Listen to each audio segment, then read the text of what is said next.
your face is priceless. All right, here we go. All right. Hey everybody, welcome back to Misfit Corner Comics. This is the Artist Knows Andrew speaking. We are live streaming. We are late, and it's 100% my fault. Hope everybody will forgive me. There's nobody out there right now, so well, it's okay. All right. Well, so Andrew. Yes, sir. I wanted to bring something up, which is interesting. Okay. In a kind of apocalyptic sort of way. So interesting and apocalyptic sort of way. Okay, let's hear it. Yeah, and I promise you, it's not about the Super Bowl halftime show, which I didn't watch, and I wish people would stop talking about because it's a total nothing burger. But that's just my personal pet peeve. So yeah, they're still talking about it, which is crazy, but okay. People got a lot of airtime they need to fill, and a lot of blog posts they need to fill up. So it's just more examples of our glorious bullshit economy. So one of the big knocks against the AI. We can hear you typing. It's very loud. Sorry about that. Sorry. One of the big knocks against AI is that it's is that it can't really do fight scenes. Okay. But recently there was a bunch of clips that came out showing an AI generated scene depicting a fight between Tom Cruise and Brad Pitt.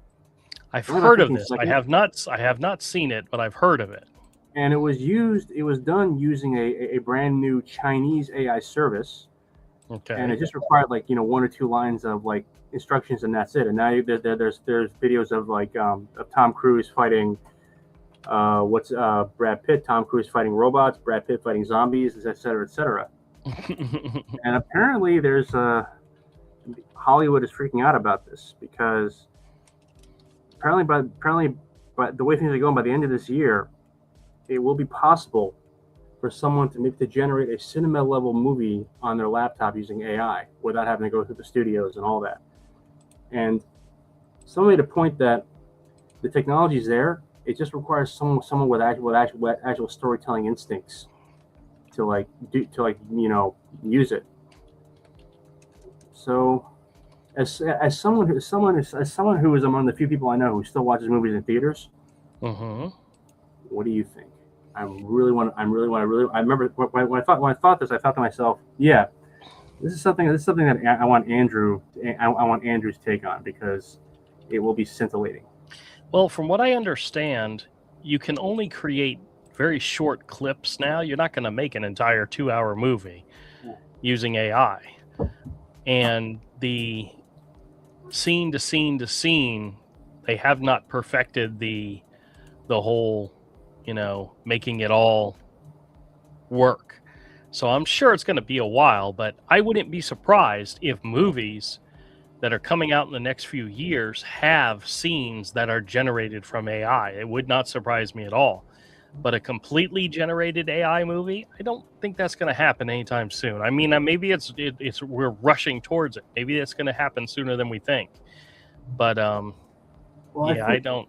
I think because for example, if you go on YouTube right now, there's a whole bunch of fan-made Star Wars clips.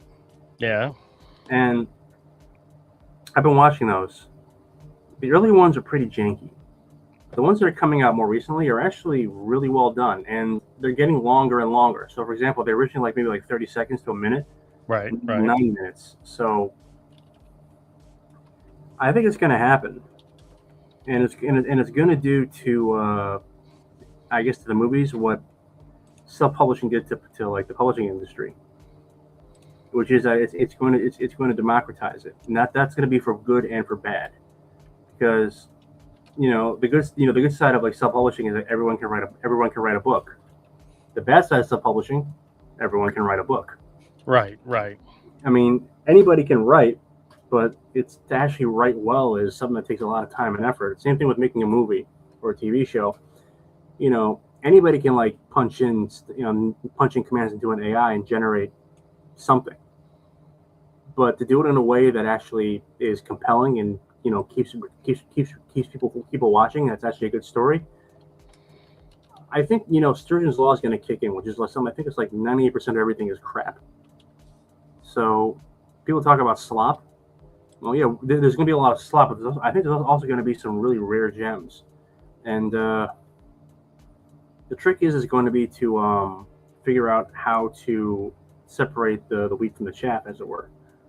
I mean, take comics. I mean, we're now seeing AIs that are being developed to create comics. We have friends who are involved in that to a certain extent.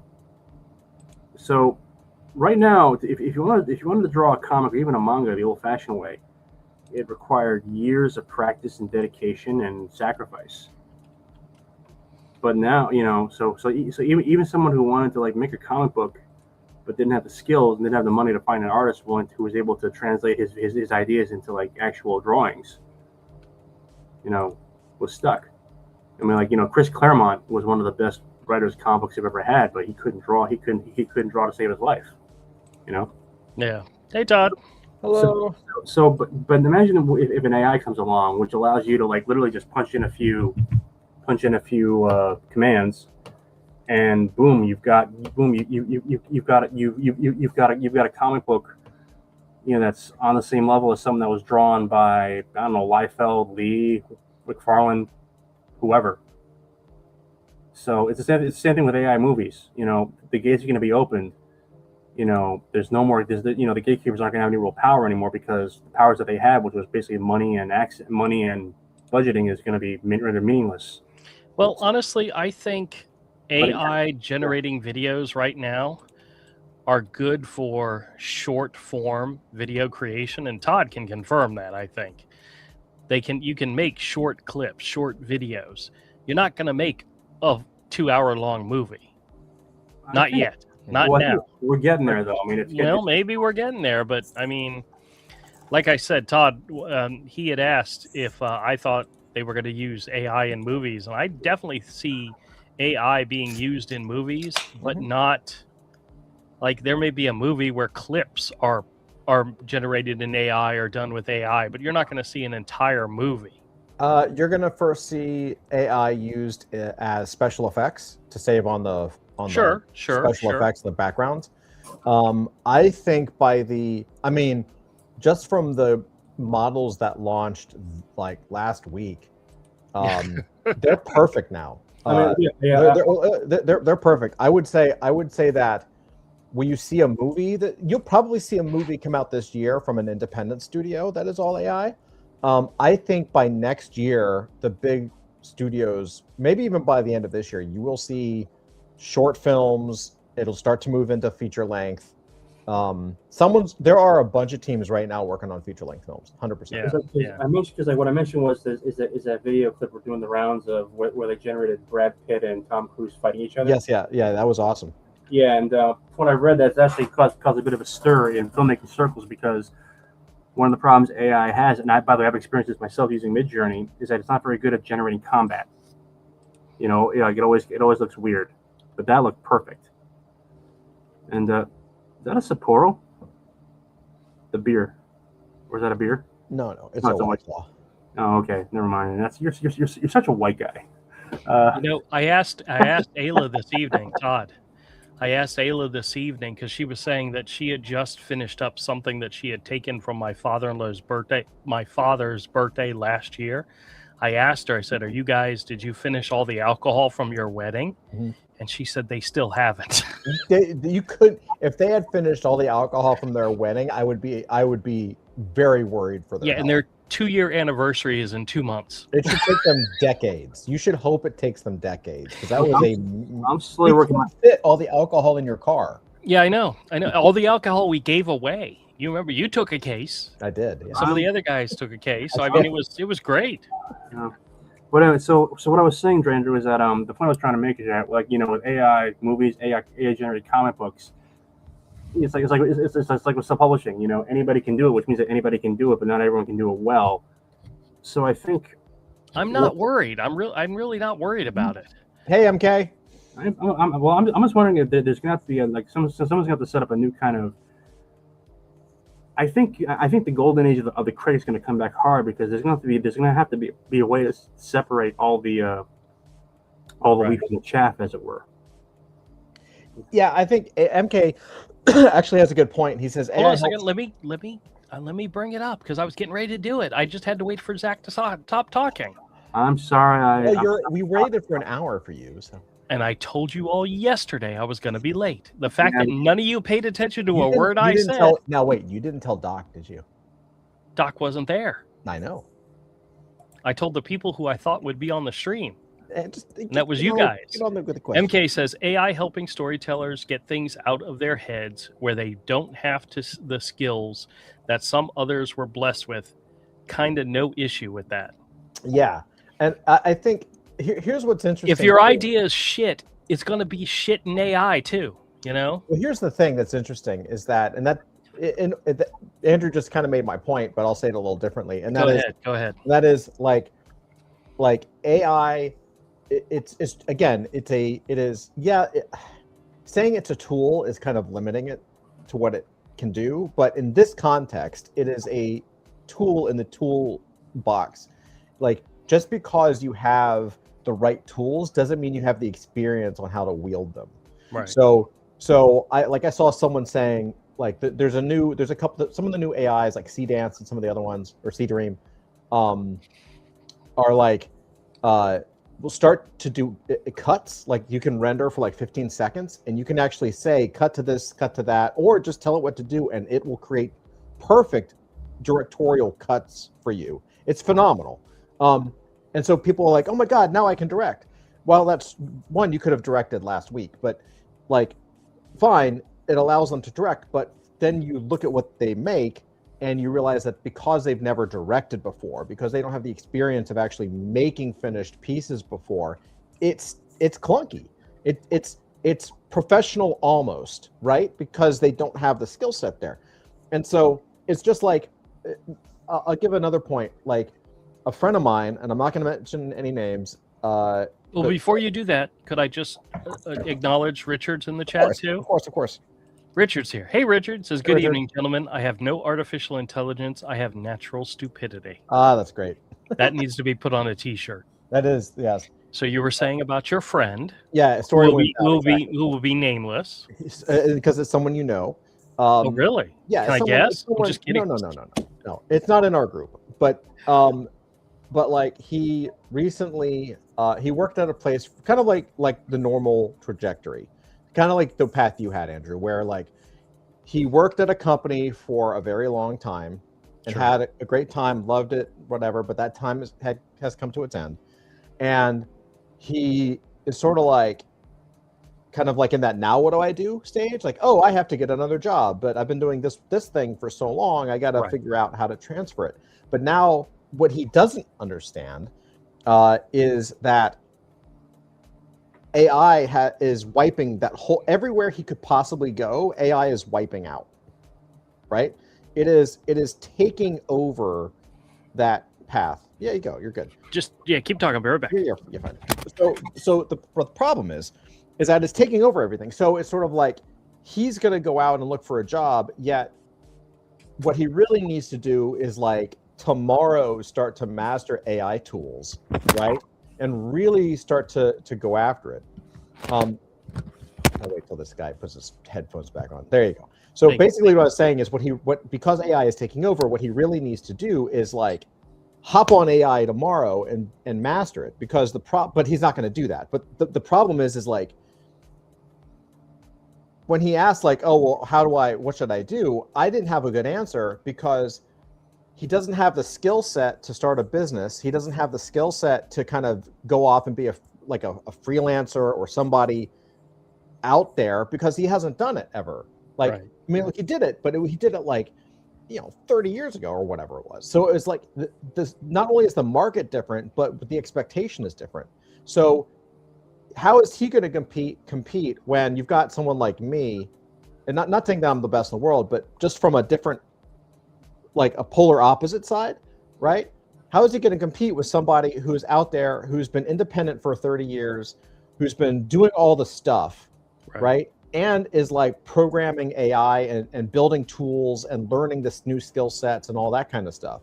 Like, I couldn't help him. He was like, what do I do? And I was like, honestly, bro, like I couldn't tell him the truth, which is what he needs to stop doing everything and just start learning everything he could about AI and start building with it and get some training somewhere. Because I was like, I don't know if he has a chance. Well, depending, I'm not sure of who you're talking about. I think I have an idea, but depending on the field that he wants to continue his journey in, he's gonna have to learn how to use AI. Yeah, you got the person I'm thinking of. But that's Which the point. Sucks. That sucks. But but it's the thing. It's like, but it's anybody. Like if you were stopping, if you were like you're lucky in that you stopped your corporate career at the right time. We didn't know it. We were just talking about this a couple of years ago. We didn't know it, but you stopped it to start doing the retail thing. AI is not taking over your job anytime soon. It's going to be imminent. AI is not taking over my YouTube channel. AI is not taking over my comic book store. Correct. AI is not taking over okay. Your path is actually the safe path. But look what you had to do. If you stopped your job today, right, you wouldn't have the retail store and you wouldn't have a YouTube channel.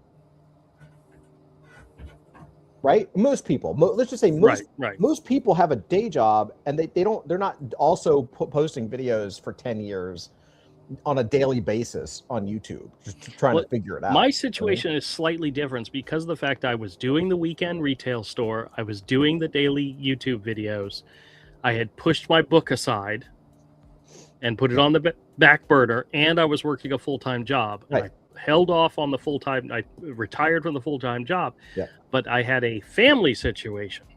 My mother-in-law and my wife and everything that happens in this house takes up so much of my energy. Right. I don't know how I was working a full-time job, but this with is all the stuff that we have to do. So I think this is the same thing. So now you have and I think this is also why and this is true, and this goes to MK's point as well with the storytelling. I think this is why a lot of artists and a lot of directors, like everyone in the visual arts, is kind of freaking out and so anti-AI because they don't believe what they do is so special. Right? Yeah, they might have skill and they have craft that they've honed for 30 years, and that is special, and they recognize that, and I appreciate that, obviously. But at no point, at the end of the day, it's about storytelling. And if you don't think you're a good storyteller, if you've relied on your style, if you've relied on your craft, if you've relied on putting the pencil to paper or the brush to the canvas, if the visual is what you care about, you're fucked. But you were fucked before because that's just superficial anyway. Yeah. That's not art. It's not the surface. It's about the whole package, right? Because AI still can't replicate the soul. Not yet, anyway. It's still up to the storyteller. There's been times where I've said, if a comic has really good art. Yeah, Tank's here. Hey, Tank says, good evening to all you magnificent bastards and whatever. He's talking about Todd. I've always said, if you have a really pretty and nicely drawn book and the story sucks, well, at least you got good art. Right. But that doesn't last. That doesn't get reprinted and continue. That does not. That's a flash in the pants, and there's a lot of times where you look at a book going, I'm not going to read it because it's beautiful. History shows it's true. History shows that's Jim Lee is fantastic, but what people remember is like Hush or the Chris Claremont issues. Well, what's funny is people don't realize. Wait. Does anyone talk about McFarlane's run and on Spawn?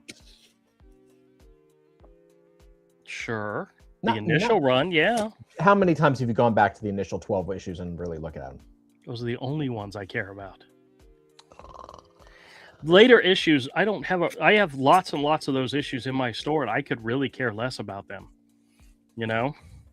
They're artists. Sometimes they're artists. I don't even know who they are. I don't really care, you know? Some of the more modern Spawn. Have you seen a modern Spawn lately? I mean, really? No, is it good? I have no idea. I was never impressed with the art, and so there's nothing there story-wise for me because the art doesn't pull me in, you know? Matter of fact, I wanted to speak about some new comics that came out that I bought. So we can kind of pivot real quick. I picked up 4 new comics this week, and I wanted to talk about them. And the funny part is, when I get to a couple of them, I'll tell you more about it, why I picked them up. But the first one is DC KO issue number 4. It's the same cover. It's a different cover. Well, no, it's a different cover, but this is the regular edition has that clear acetate over it. Is it the same? I guess is every issue have the DC KO? Because it looks like the first issue and the second issue and the third. Yes, they all had that, but it's a hold on a second, and I'll actually show it to you. Are you gonna make yourself full screen? Yeah, I will. Just a second. I had stuff in my lap. Hold on. Crotch cam. No, you don't want to see that. No. So all the regular issues have this clear acetate cover. I like that. Yeah. Okay. That's cool. Mm-hmm. Where this is the cover. Right. But it all has the cover on it like that. Yeah, that's cool. I believe this is a 5-issue story, so there's one more issue to go. I've enjoyed the hell out of this story thoroughly. I have picked up none of the auxiliary stuff, you know, the individual battles and all that stuff. I have ignored all those, to be honest with you. The main title has been great, and even at $5.99, I'm still picking it up. Awesome. So it's good. It's good. All right, the second thing I got, and what's so funny is this is the order that I read them in. The Absolute Wonder Woman annual. And I know you've been loving that series. There was a big thing with the Absolute Batman annual, and it's like a $20 book right now. So I don't know if this one's going to go up in value, but I absolutely freaking loved it. The story was great. The art was gorgeous. This was a lot of fun, and it's still one of my highest recommendations when it comes to modern comics. Is it the writing and art, but like both? Oh yeah, absolutely. Well, the writing's been very, very good. The stories have been really, really great. The art, there's been different artists on the series. Even the main artist, who I was not a fan of when the series first started, has grown on me to where I absolutely adore. I'm not familiar with him. He has like a looser style though, right? Yeah, this one is done by... It's got one of these foreign names, somebody I know nothing about. He said a foreign name. It is. Well, yeah, it's one of them other people. It's not what I said, Dickless. Let me see here. Art by Matea de Ilius, Iulis. I have no idea who that is, but hold up the art. Let's see what it looks like. Let me see. I'm gonna look for a good set of pages. This is a good splash page. Where what the story is she's going on these different adventures, and she's fighting different characters, and after she's done fighting, she says a prayer to Athena to help her free Medusa from her curse. Okay. And eventually, and it's what it is each one of these is her going on in a battle and then praying afterwards to Athena, and eventually Athena responds, lightning bolt from the sky that says, "Enough." That's cool. Like, stop asking me this. That's great. And she goes on a journey, and this is the Absolute Wonder Woman's version of Athena. That's cool. Which is gorgeous. Wow, I love it. Great. Yeah. It's great. Yeah. And she goes up, and she has to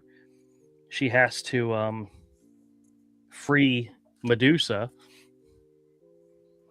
from her curse, and it's just a great story. It's a great story. That's awesome. Highly recommend. Double-sized book, fantastic art. Loved it. That's wicked. Now, the next one that I picked up that I actually read was the first new comic from DC's Vertigo line. They have brought it out again, and this is called Bleeding Hearts. And I knew absolutely nothing about this title other than the fact that I knew it was coming out, so I went ahead and picked it up. Yeah. It's very interesting. It's a zombie book, but the zombies talk and can think, but their goal is to rip people apart and eat everybody. Okay. And the main character, this guy right here, his name is Poke, and that's short for Mouse Poke poking a golf ball out of the hole in his head or something like that. Okay. Everybody's name is like this long version of who they are, and it's kind of funny, but it's what's so funny. You notice he has that one big, huge arm. Yep. Well, his buddy in the background here has a huge arm and a small arm. At some point in time, for some reason they don't tell you exactly what happened, but he needed a new arm and they switched arms. Okay. Whatever. Yeah, I know, but it's gross. It's got blood and guts and the zombies pulling people apart and eating them and all. But it's kind of a not, it's not an allegory. Where is it when you're like the Lord of the Rings was to the industrial age and the wars? It's not an allegory, it's something else. What is it called? Oh, it's not a metaphor. It's not a mythology. Not mythology. No, it's needless to say, this is kind of whatever it is to real life and community and people and how they interact with each other and so forth. So it's an interesting story. Now it's by Dennis Camp, who I've never been a big fan of, but the art is actually kind of what gets you. This art that's on the cover is the same artist who does the inside. Of course, there were multiple variant covers and I ignored all of them, but it's very much kind of like a Sam Keith look to it. Okay. Meets Michael Plug. And if you're familiar with Michael Plug, cool. he does like hobbits and fantasy stuff. But just imagine taking, like, this is the opening page where you have a bunch of humans running, and as you can tell by the arrows, the panel arrows, they're all going in different directions. That's kind of what it implies by it. But MK says sun's out, buns out. But of course they get attacked.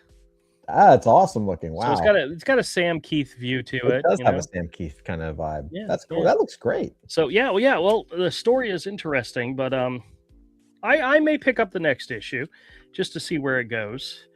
But like you got like storytelling like this where one guy's just literally eating a piece of a human and they're just having a conversation, and his friend has mushrooms that grow. His name is the main guy, his name is Mouse Poke Ball out of head hole thing. That's his name. And they for short they call him Poke. And then his friend is Mushroom Grow Up All Over Like Little Forests. And his nickname is Mush. But all their names are like something they did or who they are. Like there's one guy that's known as hey buddy, the dog was just let back in. One guy is known as found a family in a basement and spent weeks eating them himself and not sharing. Okay. All right, and the fourth book, which I think is funny, is Sirens Love Hurts, book 1. This is actually a part of their Black Label with art by Babs Tarr, who I'm a big fan. I love her art. Her art's gorgeous. Yeah, she's good. But I think this is set in the world of the Harley Quinn cartoon because Catwoman is black. Okay. And that's the only place I've ever seen Catwoman as a black person is in that cartoon. For some reason, they made her black. I don't know why. But the art's gorgeous. I have yet to read this. I really haven't had any desire to read it. I bought it because it was a gorgeous looking book. Mm-hmm. So I'll read it and let you know later. Right on. The other three, I mean, KO I had to read right away. The Wonder Woman I had to read, and the Bleeding Hearts I had to read and thoroughly thought it was good. So we'll see. We'll see what comes next. But yeah, modern comics, and notice there wasn't a single Marvel in there. Actually, were they all DC? Oh, Marvel. Oh, heaven forbid they were all DC. Well, you've always been a DC guy, dude. No, I haven't. No, I follow artists, not titles. And there's nothing from Marvel except for that. The only thing I'm buying regularly from Marvel is that Punisher by Dan Panozza. Yeah. There's nothing. And well, I'm also buying The World to Come, which is Joe Q's art. but there's nothing else out there that's like making me jump and want to buy Marvel Comics, which is sad. But well, you want to see what's in the box? You want to see what's in the box? What's in the box? What's in the box? All right, so this was my second shipment. Wait. Okay. I think we just created a segment. What's in the box? What's in the box? This was the second of 3 shipments that I sent to CGC. Matter of fact, last week we opened up the first one. This week, I'm opening up the second one, and then I have the third one is currently scheduled for grading. So if it gets graded and shipped to me by next week, that'd be great to start the weekend off. But this is the box. This was 5 vintage books, which means they're all pre-1975. And I accidentally last night when I was talking to you guys about it on Lore, I accidentally hit the shipping invoice, which had the grades. So I already know what the grades are. And I suck at trying to figure out how these things would come out because I will admit. Don't spoil. I will admit that the one that I thought was in the best condition did get the best grade. Well, don't spoil anything. All right.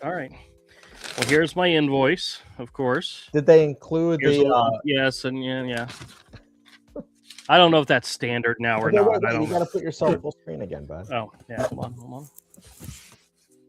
I did find out something last night. We were talking about it, and I did find out something very interesting about one of the books. And I'm actually kind of very excited about it. But it just goes to show you that what the guide estimates the value at may not be what people are willing to pay for it. So on that note, let's pop this sucker open. I just love how the packaging looks. Oh yeah. Oh well, you know what? I did it the wrong way. These are the bottom of the books. Let's flip it over. Hey, by the way, did you get that text that I sent you this morning about my idea about the project with your daughters? I did. I thought that was fantastic. Does that not sound exciting? Yes, I have something they would definitely love to, and it's something you definitely should do. I know. All right. First issue. This is Action Comics number 293. This is the origin of Comet the Super Horse. I thought it was its first appearance, but maybe not. This is from October of 1962. Oh, that's awesome. It's a very pretty book. I mean, what's actually funny is I actually have 2 copies of this book. It was part of a collection that I bought almost 3 years ago at this point. But I finally started deciding to send some of these in to get them graded. It came back at 3.5, which, for a book this old, maybe, but I mean, I read the grader's notes and there was a lot of issues with the issue, but I thought it looked really nice. So I really wanted to get it graded. And it's just a really great Supergirl cover. So now I will say that just to point out that your modern books, you kind of knocked it out of the park with like a 9.8, 9.8, 9.8. Like you kind of batted 1,000 on this. And on some of them, yeah. And this one so far, you've got a 3.5. So you're kind of striking out a little bit here. Well, this is the one that when I sent it in, I thought it was a gorgeous copy. This is Superman's Girlfriend, Lois Lane, issue number 31 from February of 62. Todd, this book is 11 years older than me, and look at the condition. It's a 6.5, which is not bad. But see, the thing was, it was a white cover. Wow. And it was just like so crystal clear looking. It looked great. Awesome. And they actually said in the reader notes there was soiling on the cover. And I'm like, I don't see it. On the back top, maybe? Maybe. But this is not a key issue of any type. I thought it looked really, really good. And a 6.5, I'm not upset with. That's gorgeous, yeah. But yeah, this is something that just looked great. Anybody who's a Superman fan would probably adore something like this. Back when a man could just take a woman and do whatever he wanted with her. Well, here, let me read the what it says. Lois is thinking to herself, "Oh no, The warning lights on this emotion machine is registering my jealousy as I watch Superman kiss my rival Lana Lang. I'm sunk. Superman hates jealous women.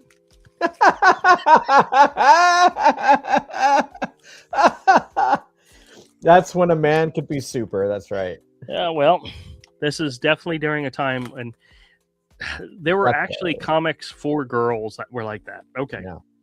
All right. This one I did not expect to get a high grade on at all, but it was part of another collection that I got. This is Fear. Its title on the cover, it says Adventures into Fear, but the title is actually called Fear. This is issue number 19 from December of 73. Oh, wow. This is as old as me. Man-Thing, first appearance of Howard the Duck and Korak, Jennifer Kale, and Dakinish appearance. This is the first appearance of Howard the Duck? This is the first appearance of Howard the Duck.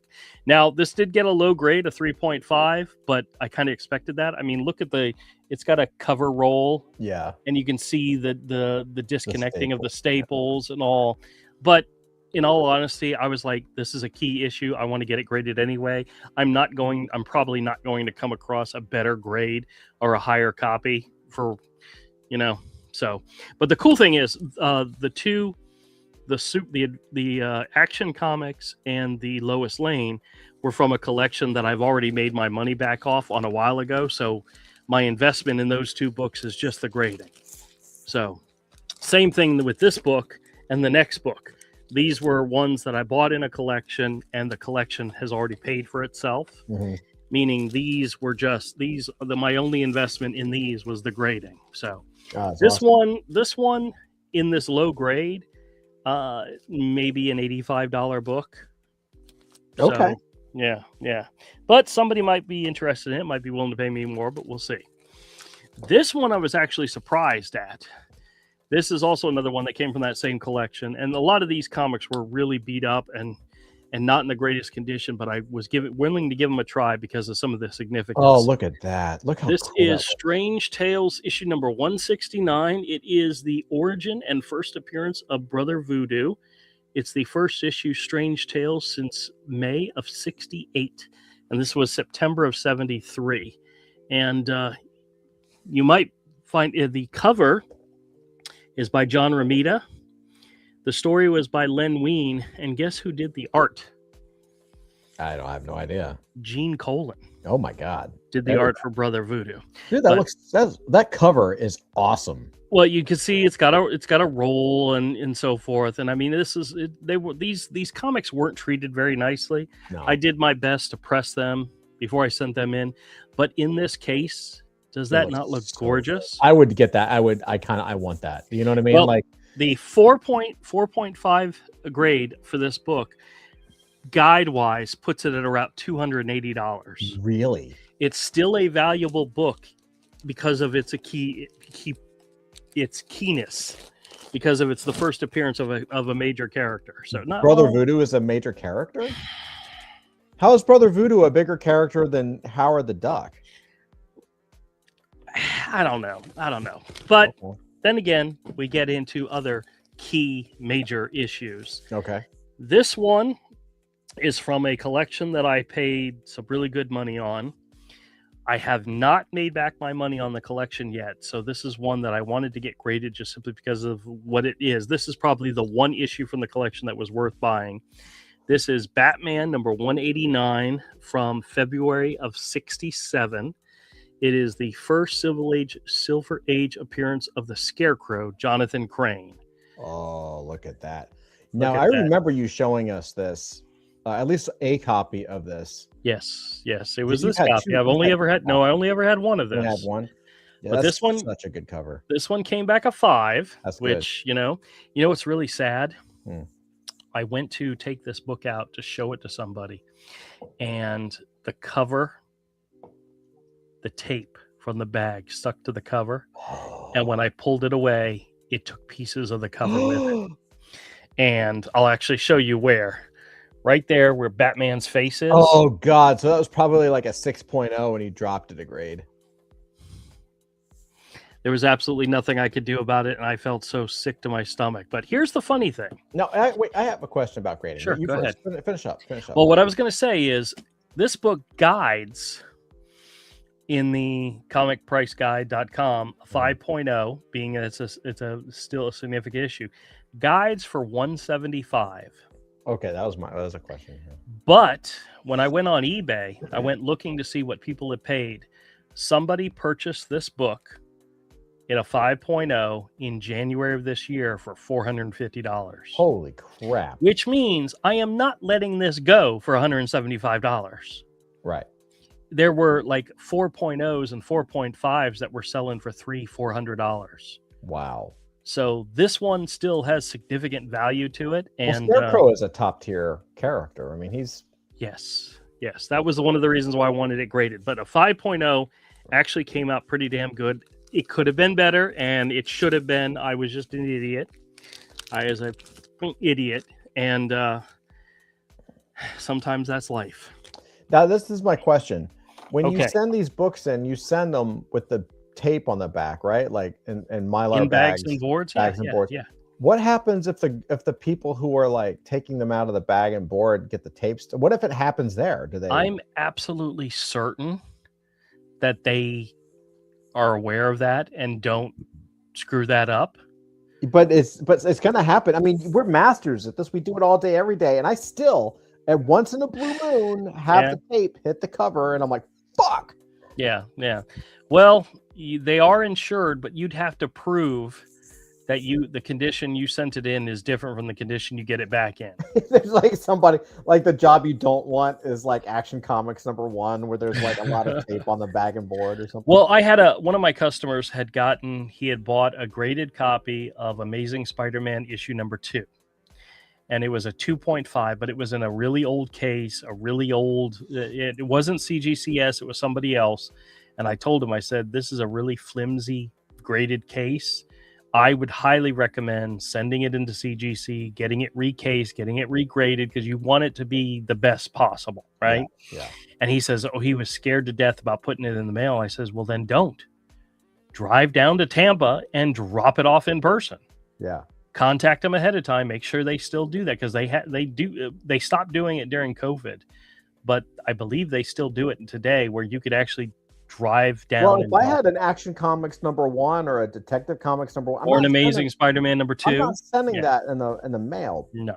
You know, and I guess I was thinking about it. I guess if I was doing this as a career or as a company, like what I would have the people do is, I'm sure they're wearing gloves. I would have them open the bag and then just cut that part off, so that there's no chance that that may be what they do. They don't it's not like return the bags. bags and boards to you. Like, well, if you put your comic in like a hard case or something, they don't send those back to you. No, that's what I'm saying. saying. You don't get them back. Yeah.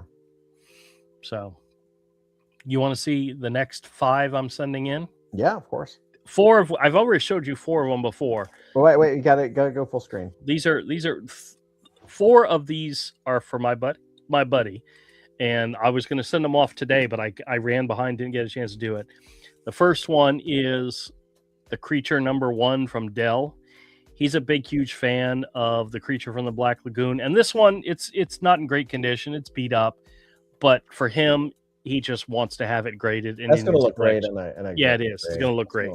Yeah. The second one is an issue of Captain America, which has a really, really just great cover. Oh man, I love the John Romita, right? Like, I love those John Romita. It's gorgeous covers. stuff. They're so good. Next one is Showcase. Wait. That Captain America. Let me see the condition. This one's actually not too bad. Not too bad. This is probably a high 6 or 7.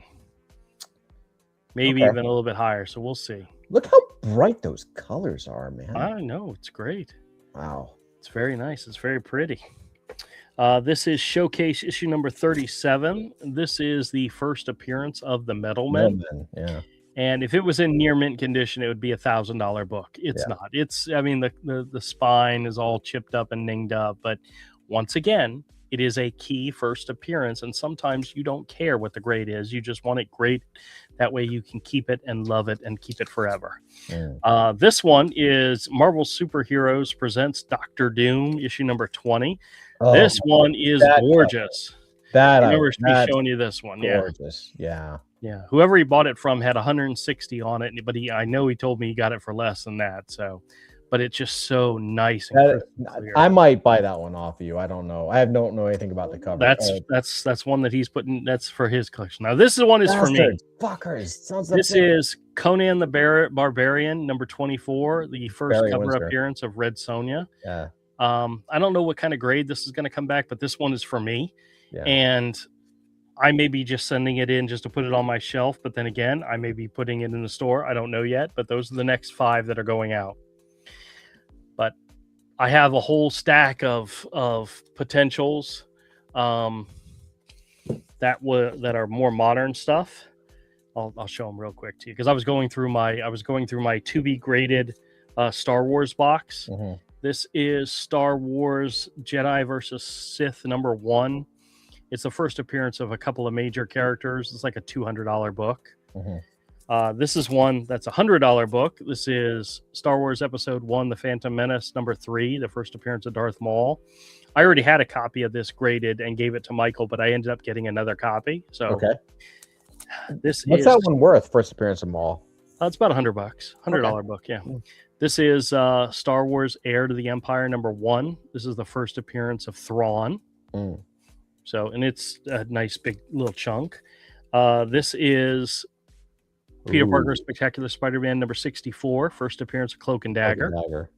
Who I've always been a fan of Cloak and Dagger, and that all stems back to Rick Leonardi on art.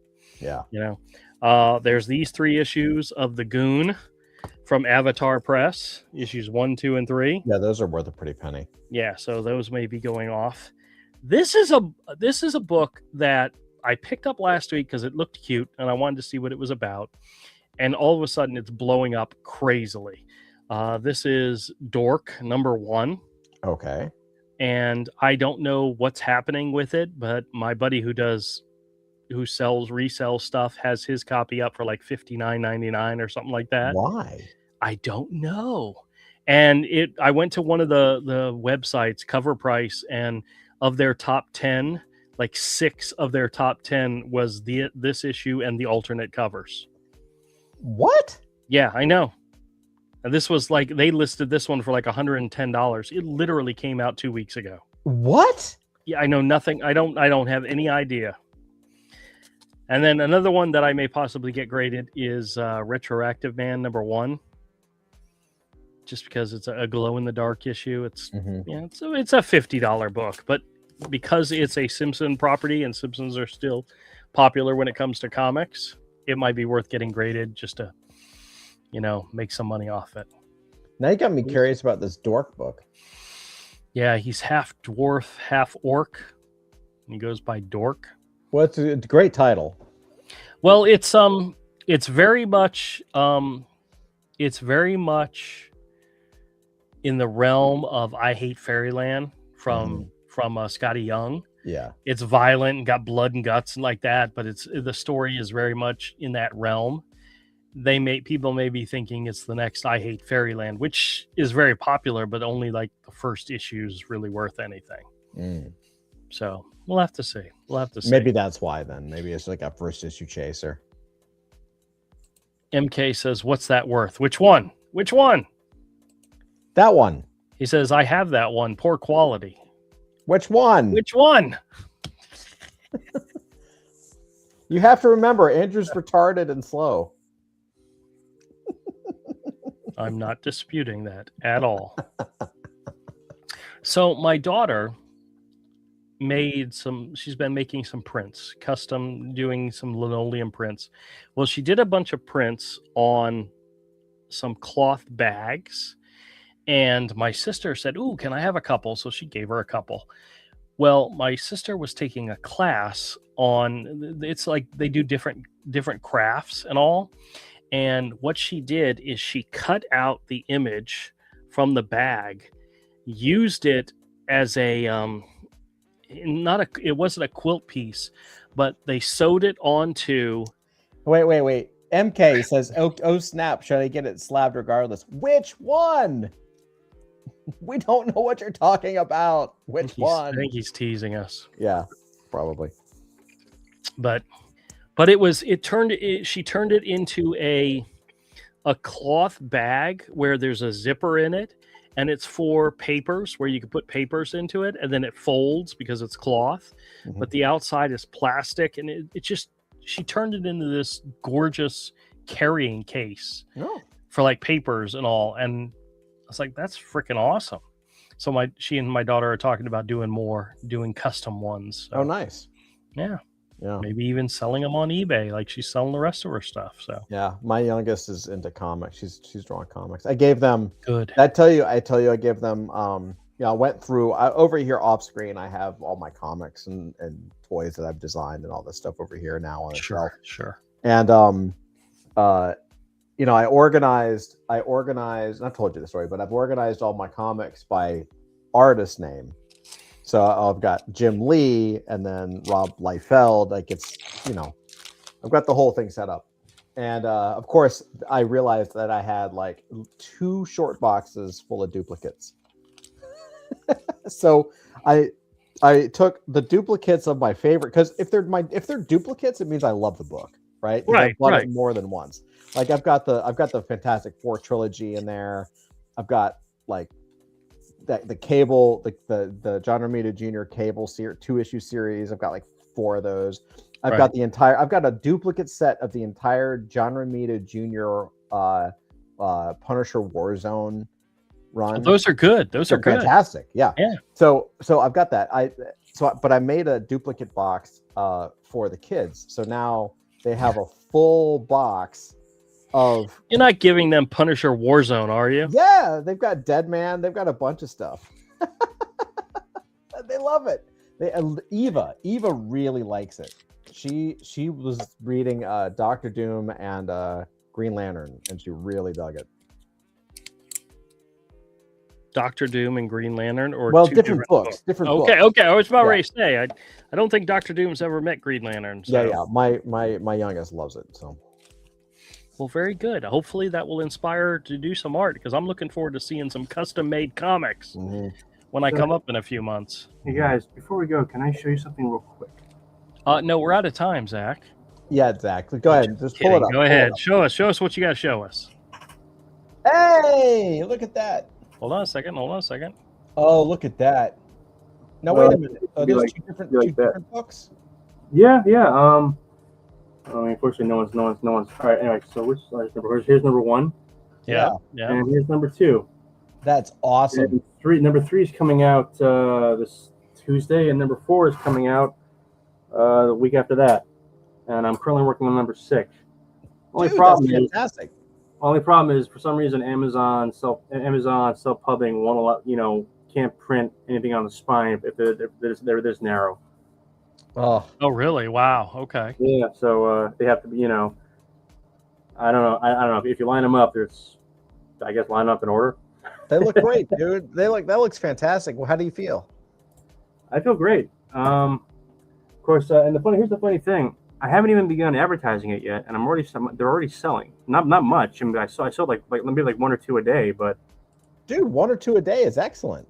Very cool. Like the royalty on that's like it's like $1.50. They're priced out. People are buying your books every day. Like that's a win. Well, I mean, the way it works is that you run ads not to sell books, but to goose the Amazon algorithm, so it starts recommending it, and that's what sells it. So. So you're running ads on Amazon? No, I'm running ads via Facebook, because do you know how much Amazon ads cost? I have no idea. I've never known anyone to run ads on Amazon. With books, there are 3 ways. There's like 3 or 4 ways to do it. Facebook ads are the way most people are like the primary way most people do it, because they're cheap. You push them from the Facebook ad to Amazon. Yeah, well, yeah, you push them from there to the page. Well, you use what you do is you actually use Amazon attribution to create a tracking link, so you can track sales, and then that redirects to the actual book page. You can also run inside Amazon, but that can get really expensive because it's more it's more cost effective, but you need a bankroll to pull it off. You can use something called BookBub, which is I explain it to you, we don't have time. And you can also use Google Ads, but I haven't heard of people having a lot of success with that. So really, like Facebook ads is the best way to go if you don't have a lot of money, because you know, depending on how you do it, you can get it for like about 6 cents a click sometimes. Wow. That's So not for like, you know, so if you're doing like $5 a day, you only need like, you know, like the equivalent of like three or four sales to break even. So we'll see. My goal, Yeah. look, my goal is to do this so that I can finally get out of my current racket, and, you know, basically being a full-time author. But dude, you're doing it. I mean, 3 books is. I mean, you're on book 6 of 40, right? 40. well, project 40 plus. Wow. It's probably going to be a lot longer than that, because I've got like a massive storyline in my head, and we'll see. Anyway, so that's all I got for you. That's so cool, Okay. man. Well, guys, I appreciate you being patient with me and letting me show up late and starting late. But I do need to go make some videos, and that's something I wanted to talk to Todd about. I need to make some videos so I go to bed early. Try to, because tomorrow's another day. And what did you want Hard to day talk of to me working. About something. Yeah. Okay. All right. Well, everybody out there, MK, Tank, Richard, y'all are wonderful. I appreciate you joining us, and we will see you next week. I don't see any reason why we can't live stream on time next week. This week was something different. So have a good one, and we'll see y'all next time. That's right, Tank. Like, share, and stay magnificent. That's right. Like me. No. Bye, guys.